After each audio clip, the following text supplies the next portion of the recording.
right, guys, welcome back to the ALGS channel. Hope you guys are all doing well and having a great day so far. So much to dive into, so many roster updates, roster announcements, some things you got to be worried about if you are a Nickmercs fan over on the Tripods team. Plenty to discuss. Make sure to like the video, subscribe to the channel if you guys are new as always and want to stay up to date all things ALGS and Apex Legends esports. So let's go ahead and jump right into this one. First thing I wanted to mention here, I thought this was pretty sad and interesting at the same time. You guys know Imperial how is one to call out squads, one to call out organizations for hosting bad scrims, hosting bad tournaments, and there's actually been a ton of international scrims going on lately. Obviously, as these teams are going to be playing each other very shortly, they kind of want to stop scrimming the North American teams only, you know, scrimming the EMEA teams only. They want to try to get some more experience and reps in with some of the other regions out there, and so that's why they started this whole international scrims process. However, there's been a lot of issues with this. You know, we've even seen like basically, you know, just fights breaking out, people just really not happy. Imperial Hal definitely not happy with the quality of the scrims, and so it was so bad. These guys at round 4 only had 2 squads left in a ring that normally has 8 or 9, possibly even more than that. There was definitely usually more teams in this than this, but unfortunately it got so bad these guys just started boxing at the very end of all of this, and you hate to see the low quality scrims as we approach this land. I'm not really sure how much grade of practice these guys are getting, to be quite honest with you, but nonetheless definitely thought it was worth mentioning out there. Now, for one of the bigger topics today, wanted to mention this. Nickmercs obviously has been in a hot discussion as of late. He's been scrutinized, he's been criticized all so much lately for playing so much Warzone. Obviously, you guys know he's been competing in the Apex Legends scene. You got to give it to him. He stayed and qualified to remain in Pro League. However, how far is he actually going to go? A lot of fans are behind him because he's obviously the underdog. No one was really expecting him to do this good as he's already done, and so that's why people like this are saying, I miss watching Nickmercs play the ALGS. Obviously, we're in the off season right now. We're waiting for the Pro League to come back because we're preparing for the qualified teams to play at LAN in London. However, there's been a lot of concern regarding Nick, even in my comments yesterday, saying if Nick doesn't grind like he said he would, Tripods are not going to qualify. It's kind of shooting D's and Gent in the foot right now by how much he's playing Warzone. We saw last night these guys actually played in an oversight tournament, and take a look at the scoreboard here. Number 1 NRG, number 2 Furia, TSM in 3rd, putting up some amazing points. But honestly, it was Furia and NRG just kind of leaving the rest of the competition behind. I mean, TSM, yes, in 3rd place, but they're still down by almost 30 points. Actually, it's 30 points from number 1, so really not as close as it may seem. Last place, guys, last place with only 8 points was the Tripods. They really are struggling. They really are not doing well. I wasn't even showing it that entire time, I just realized. But Tripods with only 8 points, they definitely have got to figure things out. CLG with only 12 points, EA with only 13. I think SCN is still trialing a new 3rd, so it's just kind of hard for a lot of these teams at the bottom. But Tripods honestly have got to figure it out if they're going to make an actual dent into the Pro League. Now, speaking of Pro League, you do got to give their hats off because, I mean, look at it. They were actually going against, obviously, the FaZe professional roster, and Tripods, being that Nickmercs is a content creator for FaZe, not a pro player for FaZe, actually outperformed the professional FaZe roster. Unfortunately, we know that FaZe disbanded after this. Snipedown is kind of set to pick up this whole esports arena roster right here. But regardless, man, it's just so weird because, you know, Tripods had a really good run in Pro League, even remaining. But now that Nick has been playing so much Warzone, you got to wonder, is the commitment actually there? Is he staying in this? Is he going to bounce back? Because the oversight tournaments do not look good, and they definitely have got to make a change. Optic Gaming over here, obviously still competing. We talked about yesterday the potential roster changes that they could be making. SSG obviously still could be making their decision that we were covering yesterday from Oven, basically saying the roster changes for Split 2 that are rumored. Snipedown picking up ESA. SSG may be leaving the Apex scene. Frexes and Xenial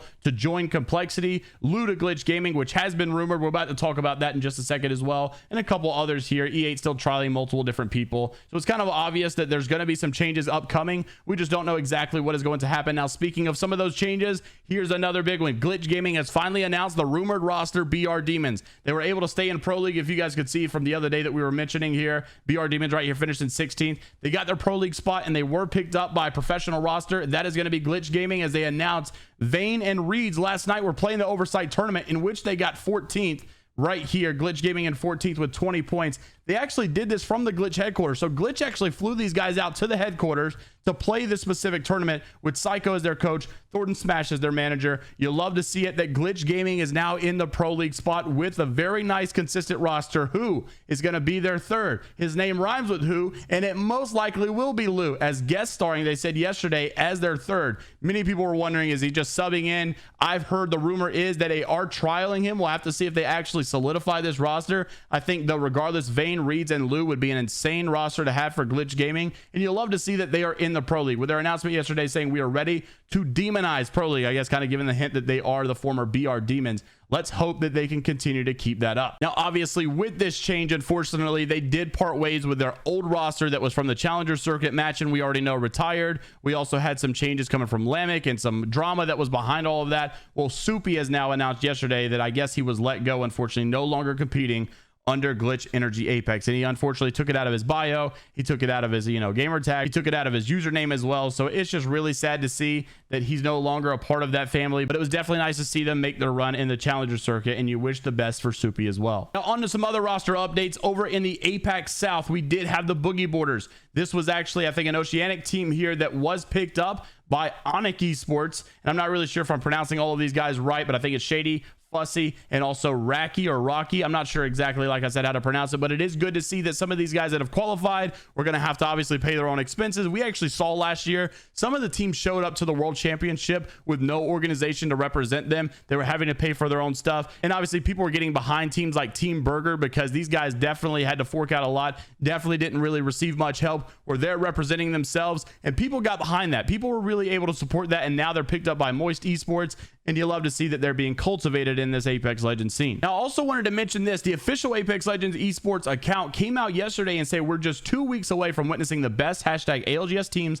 in the world compete live at the Copper Box Arena. What team do you think will take the year 3 split 1 playoff and be the champions? We had obviously a lot of people down here, X at Esports Arena, TSM, everybody just really wanting to see which team's going to come out on top. Regardless, I still think that the Apex official account should be retweeting this as well, or maybe even making the tweet themselves, because I just feel like this is a big event. This is something you should all be promoting, not just your esports account. However, one thing that is worth noting, I've heard a lot of people, I couldn't find the other account. Apparently someone was saying that they should have announced this stuff way in advance because teams that are trying to get their visa figured out are still having issues. We are just literally like 2 weeks away from this event, and finally EXO has just confirmed that all of their visas are secured. EXO is locked in for the LAN. You love to see it. That's great news. However, not all the teams got benefited like this, and not all teams got lucky. Some teams are still wondering and worried about the state of their entire visa and if they'll even be able to make it to the LAN. I think they definitely should have announced it if they had information any sooner. Regardless, I guess it is somewhat nice that all 3 LANs are going to be here, so they already know that they could be working on their whole visa situation for the upcoming events whenever it comes to split 2 playoffs, and obviously when it comes to the World Championship. However, obviously it'd be nice to have one in NA as well so that I could go, but regardless, I understand it's a worldwide sport. It all makes sense. Also wanted to make mention of this as we wrap up the video. You guys know that the new rank split is out. They had some issues with Olympus. They moved it over to World's Edge, and there's actually been a ton of hate regarding the rank system. People have been wondering, does the rank system need to be a 1-to-1 comparison of ALGS? Does it need to be more competitive? Is ranked way too easy right now? Does it need an update? And I think the obvious answer is yes, but Luda also saying, I miss it back in the days when it took 2 weeks to get 500 preds, and now we're here just hitting masters in literally like less than 24 hours, and there's already 1,000 of them. It's unbelievable that so many people are doing this so quick. I don't know, when you look at Call of Duty, I feel like they've had some scuffed rank scenes in the past, but honestly, last year's Vanguard rank scene was like a 1-to-1 dialed in comparison of what it was like to be in the Call of Duty professional scene, and I really wish they would honestly take that approach as well. I would like something that's really more like comms. Like when you go into a public match in Call of Duty, there's not really many comms, but when you're playing ranked, it was very often that you would get people saying, hey, you guys got mics, hey, let's do some comms, let's do some call outs, let's do some, it was really nice to have that competitive environment again, and I would really hope that Apex maybe could take a better approach at the rank system in the near future. Let me know what you guys are thinking down in the comment section below. Leave a like on the video if you guys did enjoy, and subscribe to the channel once again if you want to stay up to date all things ALGS and esports related, and I'll see you in the next one. Take care of yourselves, and until next time, I'll see you later, Gators.